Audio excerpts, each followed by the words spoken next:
So we want to talk about Christianity in the modern world. Oh boy. Yeah, which is something that, like on the last one, uh, you touched on a bit, Yeah. but which made me excited because it's very relevant. Um, so first of all, what do you consider to be a Christian? Well. Or I guess who or whatever that. Yeah. Yeah. Okay, so now I'm drawing the parameters of Christianity, so that's great. No. Yeah.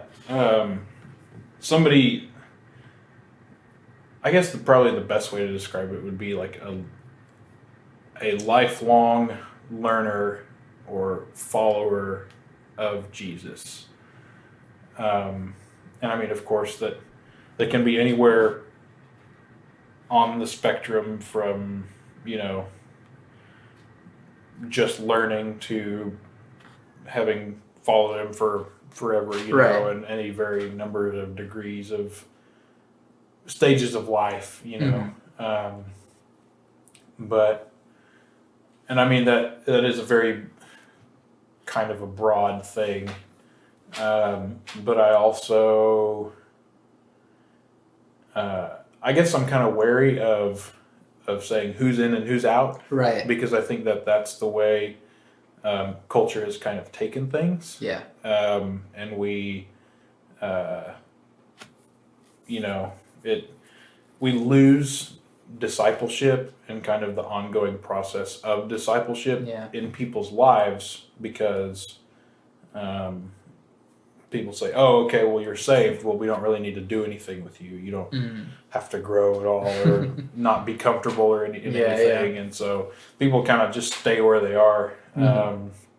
So you can have a person that's been a Christian for 20 years, right? But they may be a 1-year-old Christian for 20 years. Exactly. You get what I'm saying? Yeah. And so I don't necessarily like to draw distinctions, and I mean that's kind of playing God to a certain extent too. Right. But I mean there is kind of a basic you have to follow Jesus to be a Christian. Yes. And I don't think that really well. Some people would disagree. But. Yeah. I mean, if some people consider themselves Christians, then they probably are. Yeah. I mean, and that also gets loose, especially with the rest of the things that we're going to talk about. Yeah, and I do think that a lot of people you can call yourself whatever you want, but it doesn't necessarily make you that. And I don't want this to be something that makes anybody question, Right. Like I don't get insecure about, but I get there is a certain extent to which you can say you're following Jesus, but I mean, if you're not really, then you're not. Yeah. So. What do you think is the biggest difficulty facing spirituality in our culture? Probably apathy. There's been a number of great people and thinkers that have said that pride is the biggest sin, and I think just to a certain extent it can be, but what I have noticed and what I have had to fight, I think, in myself is just a lack of caring, but also I think that comes from a lack of understanding. So yeah, that's a really, really big question. Right. But a lack of, it's kind of a vicious circle, I guess, if you biblical ignorance or not knowing Jesus and what he said leads to not caring about the world and things and God. Yeah. Which leads to more not knowing and not, and so you kind of, a lot of times people have to fight being stuck in one place or being stagnant and not growing at all. And I think that really is one of the big challenges, because I mean, a lot of that, if there isn't really any substance to somebody's faith in their life, a lot of times it falls away, or it falls away with the next generation. And so I guess if you want to say Christianity as a name, if you're just counting numbers, then apathy, I think, probably is what drives kind of the most people away, because they don't have a reason to keep following Jesus when it's difficult, and when they have to give up so much of themselves. Right. And just to I guess clarify that, I try to make the second one be less of an interview and more of a conversation, but I'm going to be answering some of my own questions here. I think a really big difficulty in striving for the connectedness, I guess, for spirituality is the selfishness that's very driven in our culture. That in a way our culture sort of worships the idea of the self, or being the best, and being having the most money and having the best things is something that keeps us from caring about one another, regardless of religion. That's just something that keeps us from connecting. I think that's the connectedness is the goal, I guess. So then, speaking of connectedness, technology, in a way, it allows us to be more connected than we ever have been, and talk to people, and get in touch with people that we either never would have, or just wouldn't have done so as often or something had we not had it. But then it's also created a problem for kind of like what you're saying, apathy, in one sense that people have less reasons to care about their faith, but also apathy in not having to care about other people. Just because of this wall that is allowing us to be anonymous. How do you feel about technology and how it affects? There's some, of course, some really good things and some really helpful things. Just if you're talking about technology in general, you know, helping people stay alive is good. But it does create some problems too, and I think a lot of that apathy for people, and apathy about other people, like you said, it does kind of create a wall, and of course you can say whatever you want without anybody knowing who you are, or even if they do know who you are, you don't have to say it to their face. Exactly. And so it does kind of aggravate people's pride, and so there's a tendency to want to be right on the internet, I guess, if you will. But a lot of that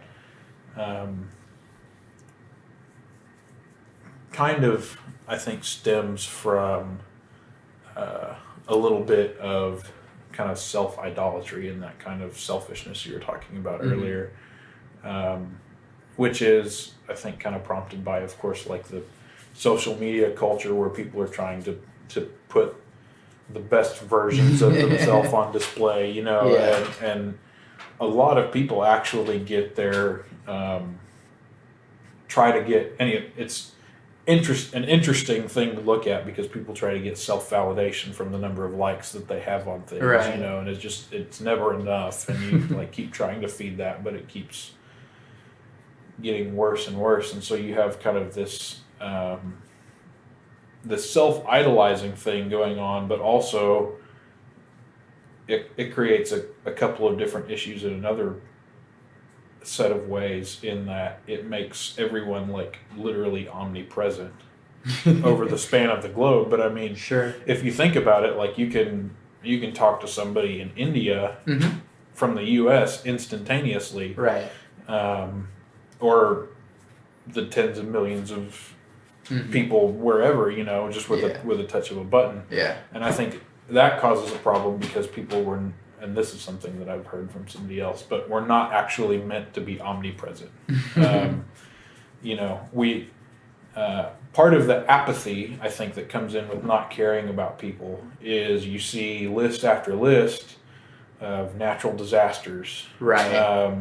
There's a natural disaster here. There's a tsunami in Japan. There's an earthquake in Mexico. There's a hurricane in Texas. There's all these different lists, and people just go, "Oh, there's so much wrong, and I'm just here," And so there's so much going on, and people feel small or insignificant compared to that, and so they just don't do anything because they're constantly inundated with everybody's problems. Yeah. Are you familiar with Dunbar's number? Nope. So Dunbar's number is sort of like a cap on the amount of people that our brain can sort of like comprehend as people that we know. Mm-hmm. And it sort of sits around 150, more or less. And so like, whenever you could probably name off 150 people and you could probably do more, but like it would be a struggle to do so. Right. But like once you get above Dunbar's number, people stop being like faces and names, and they just start being numbers and statistics. And so they've actually done like studies with charities and stuff, and that people tend to give more if they're just seeing like one face of a child that they could help, as opposed to like, here's 20 children that you can help, here's 100 children you could help. And so like as that number increases, even though you are actually helping more and more people, the less willing people are to give, because they stop being faces with names and they just become numbers. And so like, yeah, it is better to help 300 children as opposed to one child, but like to our minds we just see it as just like 300 children is just like a concept, rather than like each individual with hopes and dreams and stuff. And so I think that having this sort of like excessive world view kind of pummels our concept of Dunbar's number and goes like, look at how many people there are. Look at how many people you're never going to know. And yeah, it's very easy to just like become detached and think, like there's so many people anyways, like what does it matter? Yeah. And you lose real kind of face-to-face interaction with some of it. Like, yeah, you can talk to friends that you haven't talked to in a while, but for the most part, I mean, the friends from high school that that I still spend time with, I still spend time with. Right. Kind of regardless of social media. Sure. Or, and I mean, think about like what you said, if it sits around 150 somewhere, well, how many Facebook friends do you have? Exactly. Pretty much everybody that's on Facebook for very long has more than that. Yeah. but you never really interact with like most of them. Right. Yeah. At least I don't. Yeah. I don't either. But yeah, I think it creates some issues in that sort of a sense. But I mean, of course, it's helpful in other things and can be a tool.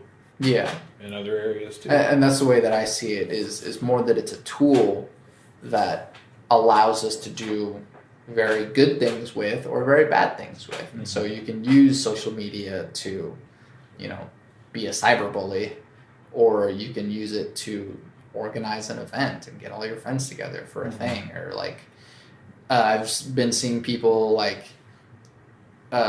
using their birthday to donate to a charity. That's something that I've been seeing on Facebook. And so like you can actually like go to someone's profile and like donate to a charity like through them. Huh. Yeah. That's pretty cool. Yeah. And so like it's a tool. Yeah. But I think too, I wonder how many people set that up to get affirmation and validation from the, you know what I'm saying? Yeah, like, yeah. look So what it's this kind of a double-edged sword. Look what I'm doing to help other people, even though it's a social media thing that you can give money to. You know what I'm saying? Yeah, but exactly. Like, it's not it like cyberbullying is bad, but that's not the only unhealthy way. Right. To use social media. No, yeah. That's just an example, but yeah, and there are the unhealthy ways of just, falling into this pit of like self-idolatry, like you're saying. And I mean, I spend too much time on Facebook.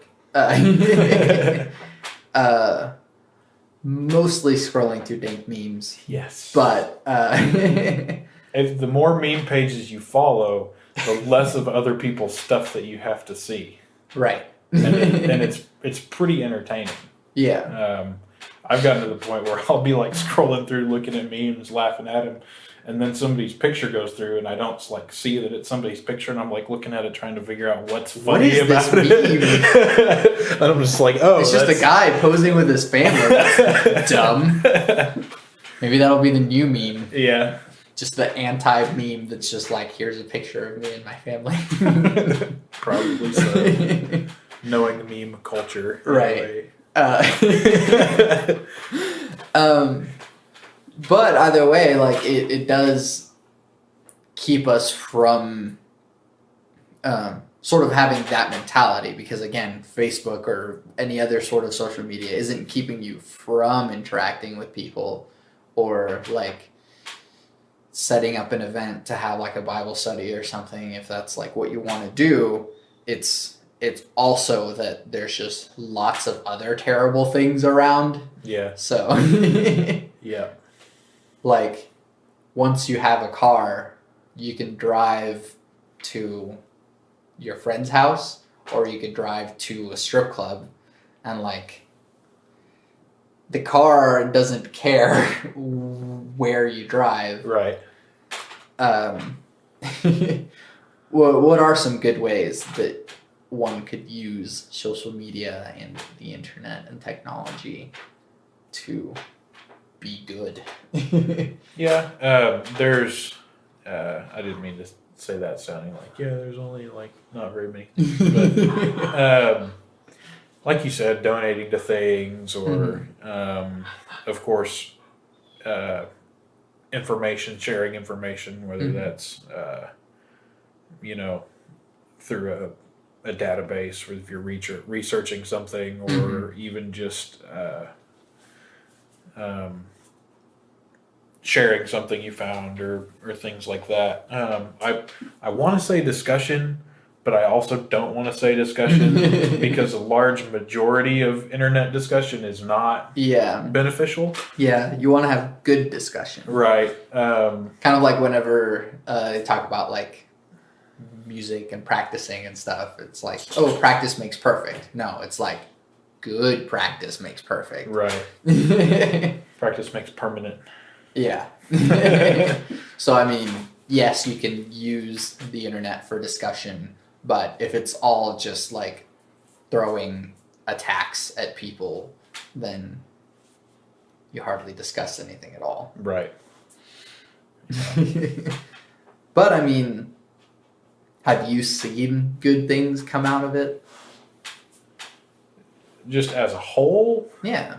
Like technology as a whole, or like the internet? I guess social media and the internet. Social media. A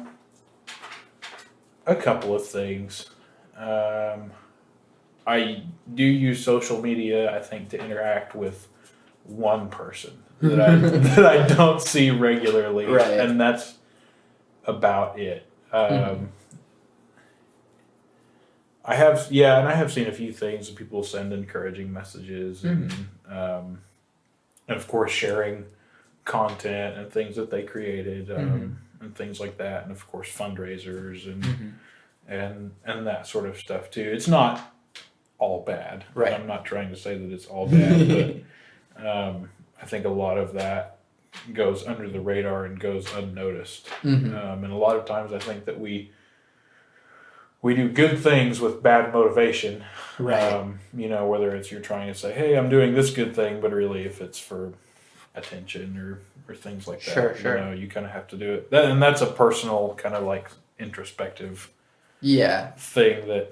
Be honest with yourself and right. Be like, am I donating to charity because I want to donate to charity, or am I donating to charity because it looks good to donate to charity? Yeah. Yeah. And that's something that like I try not to,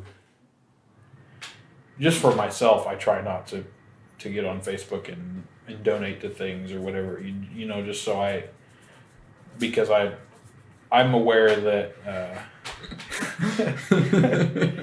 I probably would, be, I don't even know what the word you would use to describe. I would be tempted to say, hey, look, I'm not, of course, overtly, discreetly, give to something, but, do it out of self-validation. So I try not to do that. On social media or other things like that. And so I try to keep, I guess, everything that I do just kind of face to face and not put that out there, because I know that that's something that I personally am prone to. Yeah. And I mean, at this point, like, face to face is such a foreign concept that, like, even just trying to think of, like, oh, hey, like, want to hang out, and sending that through, like, a text message and not, like, posting it on, like, a comment to a thing or something, like, is interesting. Talking to Lee a while back on the podcast, sort of talked about how, like, if you want to make a change and make an impact, you have to do that locally. And I think that that's a very important thing to consider whenever you're thinking about, like, oh, I want to help, I want to make the world a better place, I want to do something, but, like, seeing that number of, like, oh, there's 7.3 billion people on Earth. Is it 0.3 at this point? And going, like, what the heck can I do? But if you go, I know 150 people, and I can at least interact with them. Yeah. Yeah, definitely. I'm not a social justice warrior by any stretch of the word, and I don't really post much of anything at all. But yeah, I'm a big believer in, the people that you interact with every day are the opportunities to change people's lives that you have, and there's a lot of that, and this may kind of take the whole discussion a totally different direction, but I mean, that might be the direction that I'm going anyways. Probably, but I mean, there's only like we said earlier, there's just a lot of apathy in the internet in general. So, I mean, a lot of times, other than the people that you're close to, which is interesting, the large majority of people that read your stuff on the internet probably aren't going to care. Yeah. Other than the people that agree with you. Yeah. And so, I totally just lost my train of thought. Community, locally, whatever. Yeah. But I mean, there are people that, we interact with every day that I think sometimes people are scared of talking to about whatever they care about. Yeah. And we kind of keep that behind that wall, behind that anonymity, even if it's not like anonymous, but you don't have to see their face. You know? And so we forego relationships, or we either that or we take it the whole other direction, and our personal interactions with people become all about that thing that we're trying to accomplish, and then you lose the relationship too. Yeah. So it's all about being able to have a relationship with somebody to the point that you can discuss things that you disagree about. Exactly. And it being okay. Yeah. And sometimes it takes a long time to get there. Yeah, it does. And that is kind of where I'm going. That, like, especially lately with, like, SJWs and stuff, or even just, like, political stuff in general, is that the discussion becomes less of a discussion and just a series of ad hominem attacks. Right. And so, like, I would not be as convinced by a comment on my thing, like, if someone is trying to change my entire worldview about something. Like, it would take some conversation. It would take getting to know them and understanding these people. But what if they left a really long rant about all the things that you're wrong about? Right. But they also, in that really long rant, just insult you every opportunity that they get. Sure. And that's the thing, that, like, you can think that you're being like a keyboard warrior or whatever, right. That you're, oh, look, I told a Trump supporter off today, or I told a Hillary supporter off today. Like, look at how great a thing I did. But, like, we're just dividing each other more. Yeah. It's so funny and backwards that, I mean, the comments that people leave on things, no matter how right you are, oftentimes just completely push the other side to think of, to get angry, or to think about how right they are. Right. And you don't end up in any of a different situation than what you started with. And so I have kind of tried to, any discussion of any importance, I try to keep off Facebook, because it just usually goes nowhere. Yeah. Or any form of, like, technological interaction. Like, I think that, like, even just through Twitter or something, like, you're definitely not going to convince someone in less than 140 characters. Right. So, like, you want to get to know a person, and so, like, and then even worse, like, just punching people. That I have said it time and again, just don't punch people. Yeah. That's not going to make them less of who they were before you punched them. Yeah. So, taking that idea, going into politically and stuff, I am going to go there and just be like, what is the role of Christianity in politics? And should politics and religion connect? Oh boy, that's a really big, fun question that has a lot of nuances. Yeah, that's why I ask them. Well, religion and politics have to connect, and I say religion, understanding that I'm going to go ahead and define my terms. A overall worldview, I guess, if you would say, the way in which you look at the world, whether that's Christianity or atheism or any other belief system, affects how you think the world should be. Right. And you can't. We live, of course, in a country where we can like vote on things. So there really is no way to have that not interact. But I think also to have a theocracy or anti-theocracy, I guess, if you could say, of any kind, would not be beneficial either. Right. And I think there is some healthy reflection, and like if it comes down to Christianity, I have asked myself questions on certain issues, not naming any specific ones, but like yes, from a Christian perspective, I think that maybe this thing is not okay. But is that something that is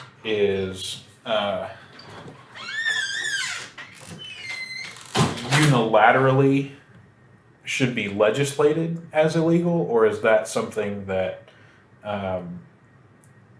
you hold Christians to a higher standard than the rest of culture in that regard, I guess? And that comes from a conflict of course, for a long time Christians were the majority, and now it's kind of they're becoming the away team, if you will. Yeah. And so there kind of is a tension with that, and so that it just seems like that's the way culture is shifting. Sure.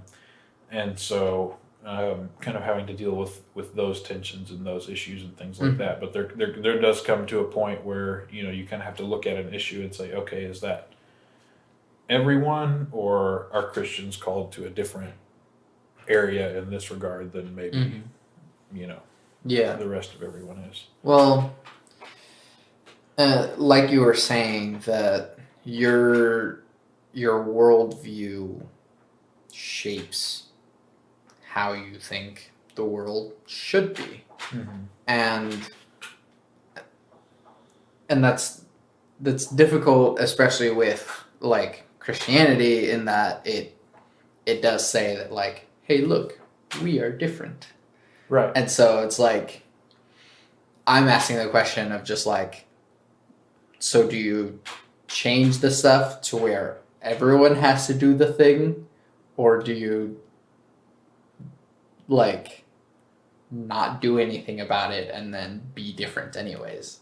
Right? Yeah, and that's a good question. And I want to kind of try to defer, of course, as close to Jesus as I mean, of course, you can defer to Jesus, who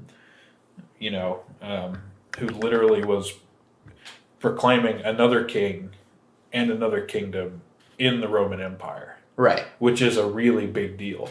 And so he's proclaiming another kingdom and another king in the Roman Empire under Caesar, which is like a really big deal.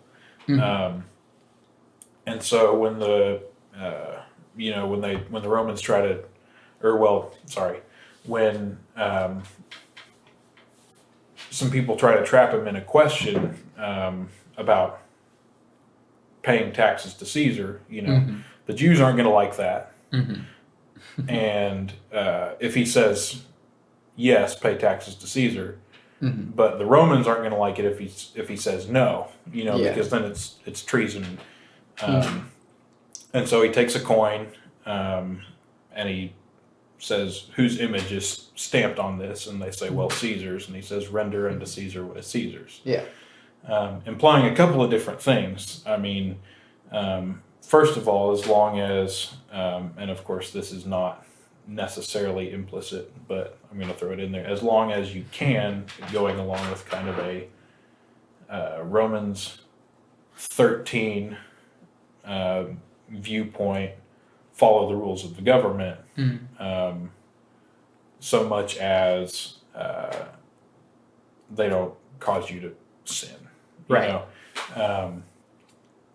But also saying something deeper than just pay your taxes. Of course, he implies whose image is stamped on the coin? Well, Caesar's. Well, then you give the coin to Caesar. But the coin was struck in his image, and from a Judeo-Christian worldview, people are struck in the image of God, and so it implies something else about their ultimate allegiance. And whether or not that was evident to the people there is not completely for sure, but it says something deeper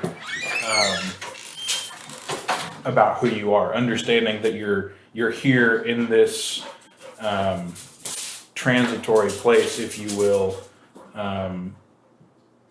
following laws, being respectful, doing what you should do, but also understanding that you are different and that you're part of something different. Right. And of course, the whole Romans 13 sort of a thing. So as long as you can, follow the laws, and that comes into play during the first century, where Christians were called to offer sacrifices to the emperor, and among other things, and like pledge allegiance to the emperor and that sort of a thing to ensure their loyalty to Rome.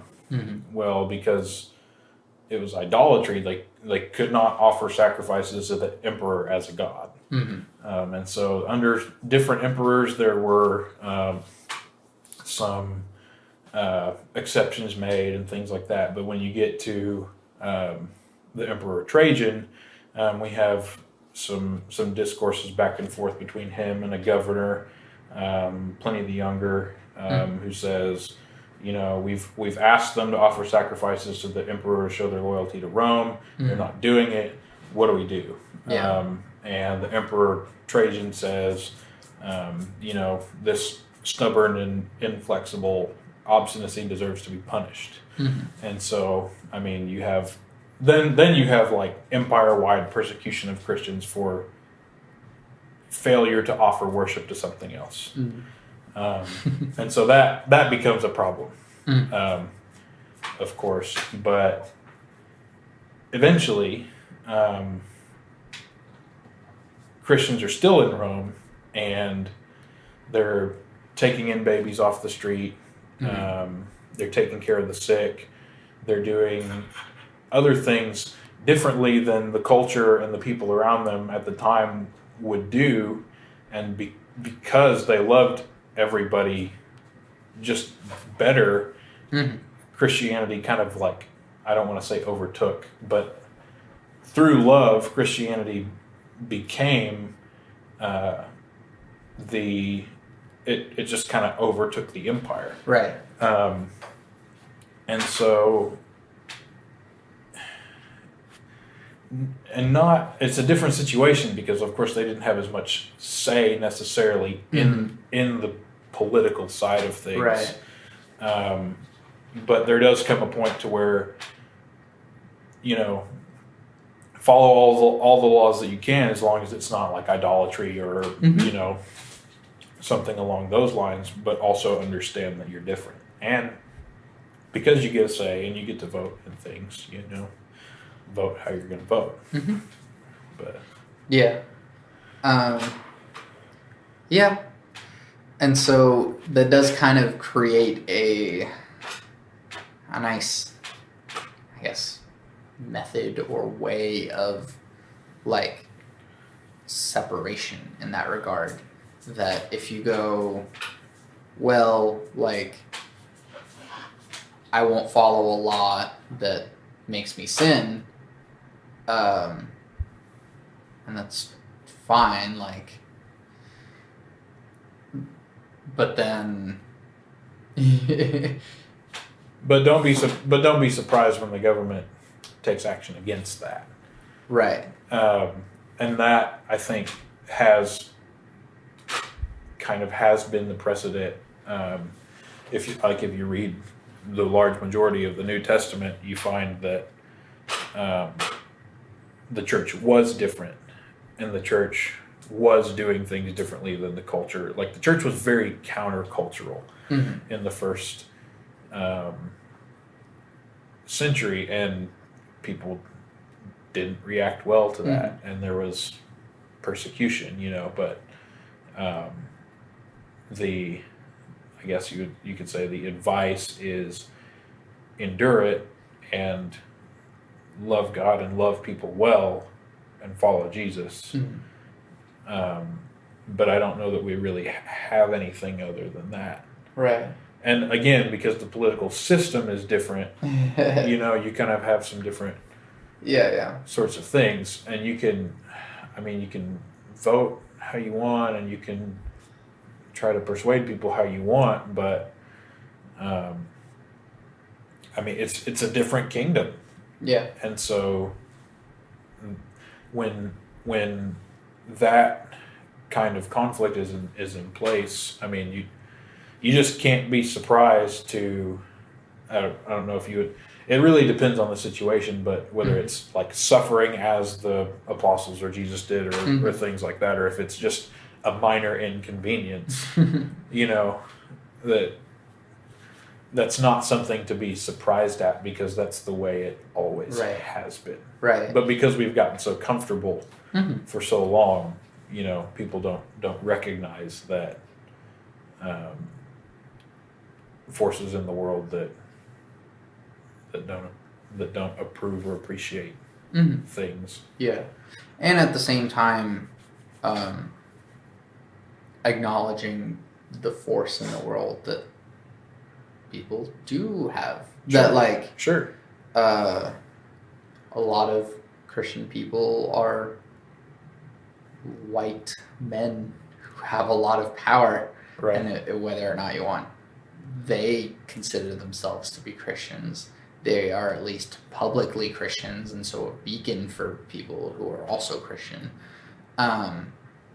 And what that means is that you have Christian people in positions of power, and Sure. that can be a good or a bad thing, but a large majority of Christians, a large majority of people in power say that they are Christians. Sure. And that's something to be considered, that I at least want to make clear the counterpoint that, oh yes, you're going to feel oppressed or whatever, but at the same time, Christian people are in power. Sure.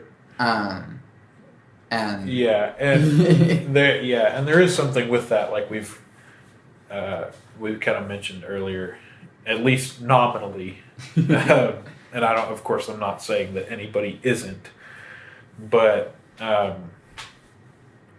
with the culture, I think, shifting the way it is, where the church is kind of the away team, as it is, a lot of that nominal Christianity is going to kind of fall away, because there's no reason to really follow it anymore. Right. Christianity that doesn't follow Jesus and that doesn't seek to reconcile people to God and each other isn't really worth following. And so that's it's from what I see, it's gonna fall away. It's kind of sad and kind of humorous in a dark way, but a lot of times it's getting to the point now where with a lot of people that you can kind of ask what they believe, and if they say they're Christians just by some of the things that they say, sometimes you can say, okay, about 6 or 8 months from now, you can kind of time it based on the things that they say, how many months it's going to be until they're hating Christians for literally believing the same thing that they did a year ago.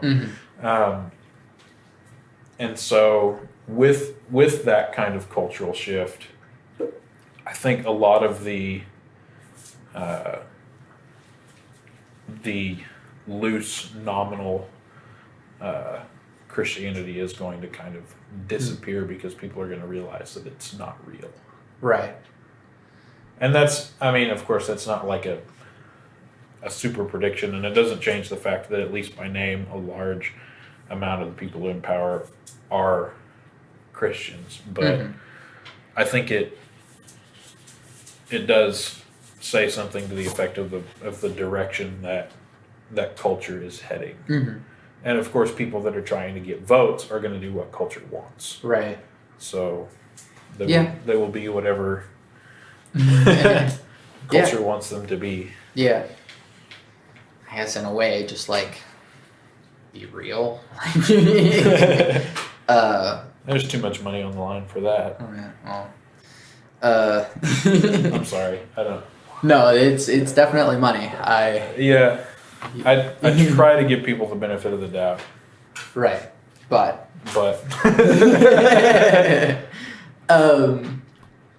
speaking of culture and how it's shifting and stuff, what do you think is Christian culture now? Well, I think the cheesy Jesus-y T-shirts are going out of style. What do you mean by that? There is a culture around being Christian or being involved in Christianity, and I mean, I've been a part of that, and so like one specific experience, I was Catholic, and there's the Steubenville Conference. Is basically like a big gathering of a bunch of different Catholic churches for like a few days or something. And it really becomes this culture of like loving God and loving Jesus and loving the church or whatever. And people come out of that experience as different people. And then sometimes they stay different people, or sometimes they just become what they were anyways. But that culture that surrounds that, especially through an event that's so isolated and stuff, sort of like becomes a catalyst for it. Right. That I've seen how that like Christian culture of just like yes, the cheesy Jesus shirts or whatever, but like the Christian music and like talking to your friends about God or whatever, and whatever that means. But then as soon as you're no longer in an environment where it's like as encouraged, I feel like that's what happened after those conferences, that culture would disappear. Yeah. I think in a large sense, Christian culture, I don't know that I really like to use the word culture. Right. Because Christianity is one thing and it has an effect on people in a certain way. I would say that. I don't know if that's really the way I want to word it, but in whatever culture it's in, you know, you see people that were addicted or have been trapped in certain systems or things like that,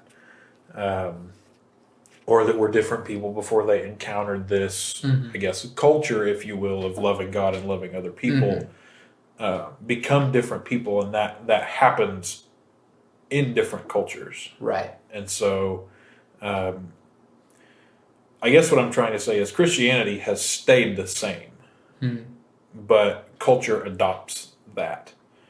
You know, in America, the Catholic Church has the like conferences like that. Right. Baptist and other denominational churches and non-denominational churches Right. have church camps, and Yeah. there's CIYs, and there's Yeah. there's all these different things where you try to create an environment, a catalyst for that. But it does happen every day, regular face-to-face conversations too. Yeah. You just don't see that as much, and it's not as public, but it does happen. Yeah. But it doesn't come with necessarily a cultural set of foods or clothes or anything like that. It happens in a number of different ways, in all the different parts of the world. You kind of see the same phenomenon happening. Right now, the underground church in China is literally doing the same thing, but it has a different cultural spin because it's illegal, and it's but it's growing like wildfire. And it's pretty cool because you have it's interesting seeing some of those people like from the underground church come back over here, and so they share their experiences, and it involves their culture and of course the laws in their culture, but also the same things that you see in Christianity and Christian, I guess you could say, culture or whatever. Right. Here. Yeah. It's the same thing, but it's Chinese people over there Right. sharing it and spreading it, but it Yeah. because following Jesus ultimately leads to the same things, and then you get to look at that like through a kaleidoscope in a number of different ways, and you get a really cool picture of the love of God and who Jesus is. Yeah. By seeing the ways that he brings people together to him. Yeah. And I guess in a way you can tell if they're like doing it right, if that makes sense. I don't know, that if it doesn't have like a particular social benefit to be a good person, that like whenever people are good people anyways, you can tell that they mean it. Yeah. It doesn't have a uniform or and that's what I think a lot of people get confused. Is it's to be a Christian is also to like apple pie and baseball, and and kind of the American sort of thing, but that's their culture, and following Jesus means something for them in their culture, but it's not the same thing. And so I think that there is you have to be able to understand a healthy degree of separation in that. Yeah. To have, I guess, kind of some health in understanding both of those things, faith and culture. Yeah. Yeah. One big problem that I've seen a lot of people facing that have like fallen out of the church is hypocrisy. And that whenever people are told that like, oh, like we love you and like we care about you, we don't judge you or whatever, but then you get a whole different thing whenever you admit that you've made a mistake or you don't align 100% with the people in your community. Sort of, what do you see as that hypocrisy problem? Well, I mean, of course, I don't know of much of another way to just call it than what it is. Right. I mean, of course, there is. It can manifest itself in a number of different forms, whether that's like self-righteousness or a lot of times I think it is probably well-meaning people that want to help and want to do well, but either are unequipped or don't know how to handle their own mistakes and problems, I guess, and that's kind of the less obnoxious side of it, if you will. But I mean, you hear of scandals or whatever, of people that have done this or that just because something was kept hidden for so long, or a number of different things. But I mean, for whatever reason, it turns out that the senators that are so blatantly against gay people are also the ones that have a bunch of gay prostitutes. Yeah, or any number of different things. But oh gosh, I had something. Sorry, I distracted you with that. And I lost it. Well, regardless of that, I have a question that's a little bit more direct. How do you face a hypocrite? Okay, so your question just jogged my memory back into what I was going to talk about. You have to, okay, so the New Testament says that Jesus came full of grace and truth. And so the nature of God and the love of God, but also the justice of God is communicated through two different things simultaneously. You have grace for the people in the situation they're in, but you also have truth on the other side of that that doesn't let them stay where they are. And most oftentimes this is, of course, best done in relationship with somebody. It's really hard to go up to somebody that you don't know and kind of just deliver this and expect them to get it, But if you look at the interactions that Jesus had with people came to him, he gave them grace, and then also truth, showing his love and care and mercy for them, but also truth and an understanding of justice, so they didn't leave the same as they were when they came to him, because then what would be the point? It's like the people that come to the conference that you're talking about, and then go away and they're doing the same things. But if you go too far on one side or the other, either way, it again loses any and all impactfulness. If you're all grace, then you are all forgiving and all happy-go-lucky, or people come up to you with any kind of a problem, any kind of an issue or anything, you say, that's okay, you're forgiven, that's okay, but you don't have to change either. There's no difficult part of this or anything like that. But if you go all truth, you just drop the hammer and you don't give them any grace, then that doesn't do any good either. But Jesus comes and he interacts with people, giving them both grace for where they are, but also truth and not letting them stay where they are. So like when he interacts with the woman caught in adultery in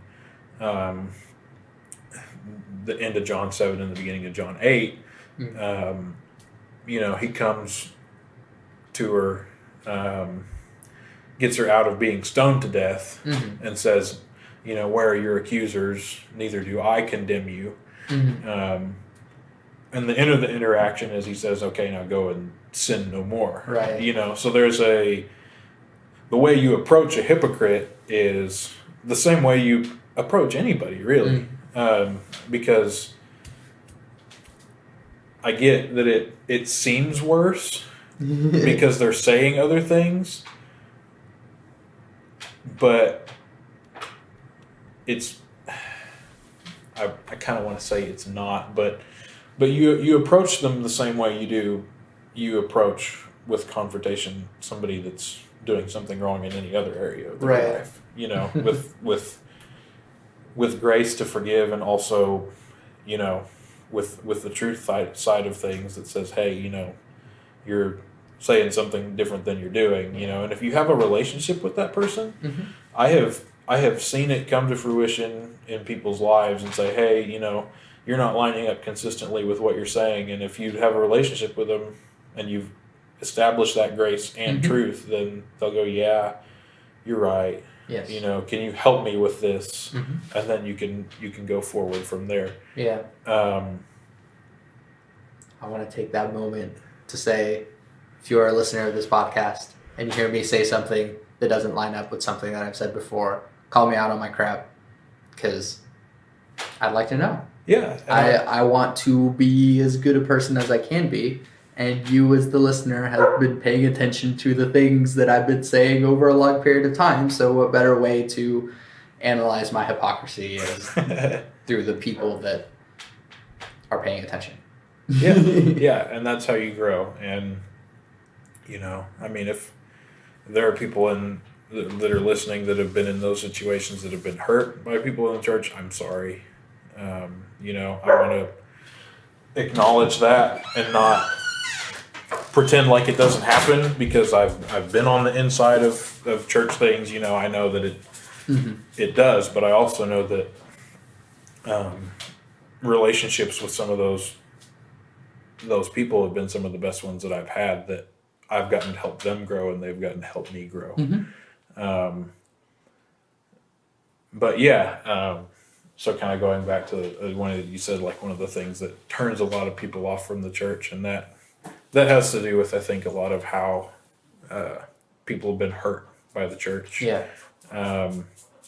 Which, you know, I mean, of course, there's the answer that the church is imperfect. The church is made of people, you know, which is true. I also don't want to disregard those events in people's lives. Right. But no matter what the church does, I want people to be able to understand that they can turn to Jesus as a source of grace and truth and growth in their life, you know, regardless of what the church may have done to, you know, regardless of whether it's I'm putting disciplinary in quotation marks here, or you know, a financial thing or things like that. Jesus is still the same, you know, and there are healthy church relationships in which people can grow. They're not all the same. People will let you down because they're people, and people always let you down. Right. But that doesn't change who Jesus is. Right. I guess one of the last things, which are a little bit more relevant, is the science. Science has had clashes with Christianity every now and again, or ever.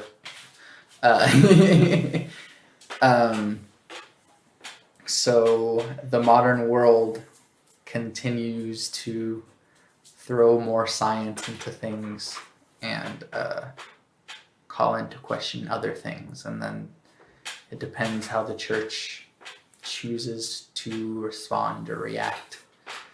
How are we facing science? How are you facing science, I guess? Yeah, I think that question is somewhat a wrong question. Because it assumes a presupposition that science and Christianity are against each other. Okay. Which is by and large like the view for most of culture. But of course it takes into it. How are you facing science is a lot like asking somebody, when did you stop beating your wife? It's a question with a implicit premise that science and religion, or science and Christianity are against each other. Right. Well, people and Christian people have been against science for a long time. I mean, we can go all the way back to like freaking Galileo, or even nowadays with like the age of the planet and such, and good old fun Bill Nye arguing with people. Well, I mean, that it just generally assumes a lot of things. Of course, I mean, the Galileo thing is everybody's favorite. Right. But the age of the planet is not a universally Christian held thing. It's, I mean, it might be what a lot of like popular culture thinks that, you know, all of Christians believe, but No, I never said that all of Christians believe that either. yeah, But ranges of people and Christian people have made it their goal to deny some science. sure. And some scientists have made it their goal to do away with religion completely. But both of those people on both sides are assuming that they're mutually either exclusive or at least irrelevant, Right. which is not necessarily true. Okay. Worldview, as much as it interacts with politics, interacts with how you look at the scientific method or the scientific process in a number of different ways, Right. as well. Of course, how you look at the world affects what experiments you think you can conduct ethically. Invariably, science runs into questions that require a metaphysical answer, and so Christianity and religion can help to shed a light on that, you know, and science can interact with religion in ways that, you know, it can verify and falsify scientific claims about, like, say, the age of the Earth or, you know, things like that. They interact in a number of different ways, so much so that some pretty prominent universities have chairs and departments of science and religion together. Yes. Because they interact. Yeah. You know, not because they're in opposition. Right. And my favorite example, of course, is William Lane Craig. And he has an article on the number, I think he has like 6 different ways that science and religion interact, because they're not mutually irrelevant and they're not mutually exclusive, because what you believe about the world affects the way in which you do things in the world. And so they interact on a number of different levels, and so do I guess, you know, what I would say to the people that are against religion or against the interaction of religion and science is that it can't and shouldn't be done. Yeah. Because they're, you know, I mean, it's kind of one of those things like what we were talking about with Facebook earlier, where it just becomes a shouting match, and you say, you know, science is against faith and faith is against science, and then yeah, I mean, that's still not necessarily what I was saying.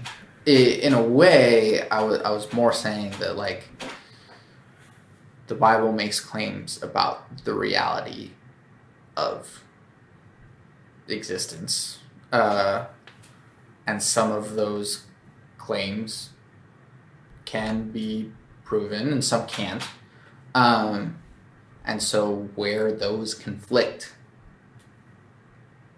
are where science and religion are opposed. There are truth claims in the Bible that can be disproven by science. And see, I'm not even sure. I guess give me an example, because I'm not exactly sure where you're. I mean, I kind of get where you're going, but well, they're like the simplest one, which I'm not saying is like a big contested thing, but it's just like a simple example, is Adam and Eve. Okay. In that, like, the different interpretations may lend to some claim to that, but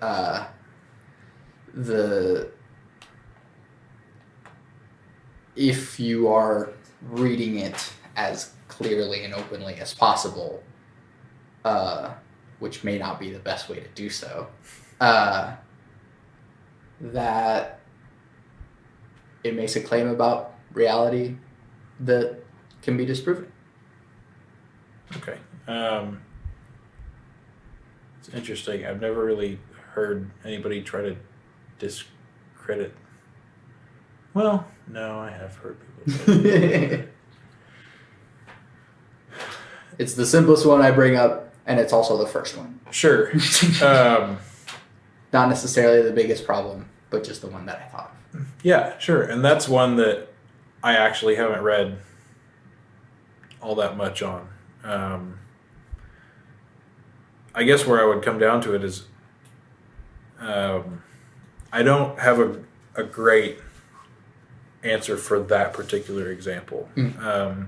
Probably because, quite frankly, that's not really one of the ones I have wrestled with. Right. As a believer, you kind of have to come to terms with what you believe and understand, some difficult things, no matter what you believe, whether that's Christianity or a different religion or no religion at all. Right. And that personally is actually not one of the things I've wrestled with. But what I would say is that Christianity does not hinge on Adam and Eve. It doesn't hinge on the age of the earth. It doesn't hinge on the theory of evolution as much as people on both sides of the aisle on the internet would like Sure. to make you think. What it does hinge on is the life, death, and resurrection of Jesus. And I mean, at the end of the day, that is what I would die for, not, not necessarily, this or that interpretation of Adam and Eve, or clinging to that so tightly that, and I'm like I said, I'm sure there is some sort of an interpretive answer or some sort of a, whatever you want to call it. I haven't read into it, but I guess and I don't want to say this to think that I'm not answering your question. No, I think that's actually a really good answer to say that it doesn't hinge on some of the more trivial things is important. It's important to say that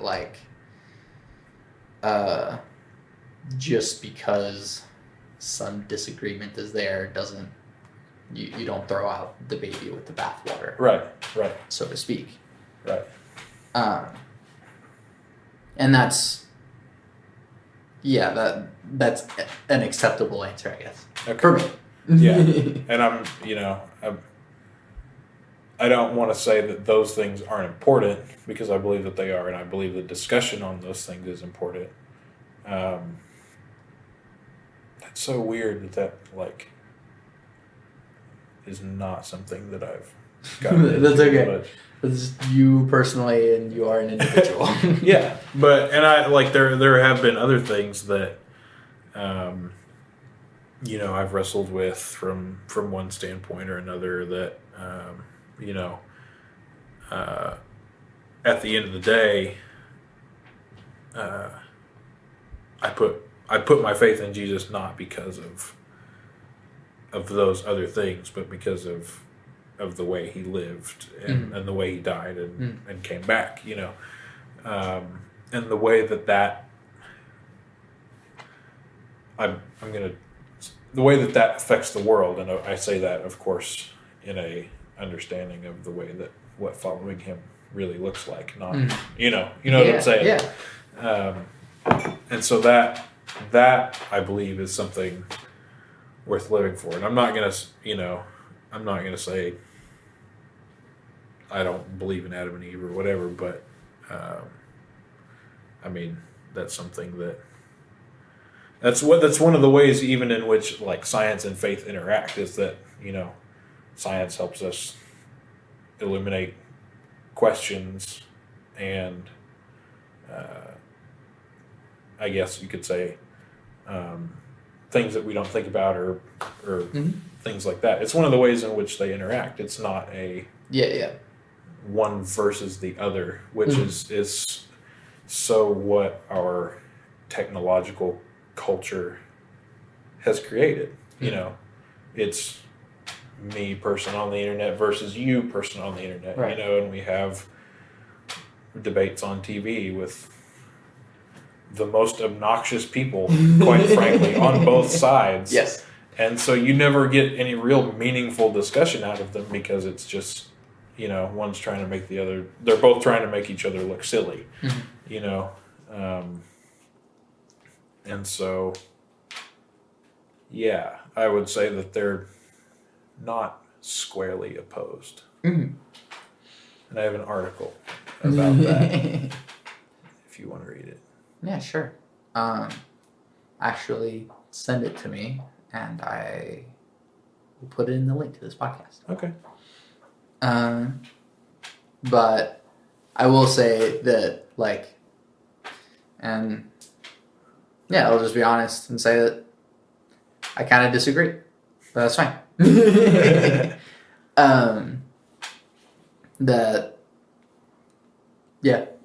Even still, there are truth claims in the Bible that are disproven by science, and that's just something else. But I appreciate that it shouldn't stop you from being the good person that the Bible tells you to be. I guess what I'm trying to say is, even if, you think that there are truth claims in the Bible that science disproves, that doesn't mean they're squarely opposed to each other. Right. Because what you believe about the world, no matter what you believe, affects the way you look at the scientific method and how you use that to, develop technology. Right. And things like that. Yeah. So. Well, that's a whole other podcast and a much more argumentative podcast, and I would get into, but pretty much done here. So I'm also out of questions. So, John, thank you for doing this with me. Yeah. Once again, where can we find you or support you or whatever that means? And well, I'm on Facebook. Like everyone. No, not everyone. Well, but don't be a creep and add people you don't know. That's weird. But yeah, you can send me a message first, because if you send me a friend request, I won't accept it. But at least, I guess, how can we support the things that you care about or something? I guess. If you want to support what I care about, I guess get to know the people that care about the same things, and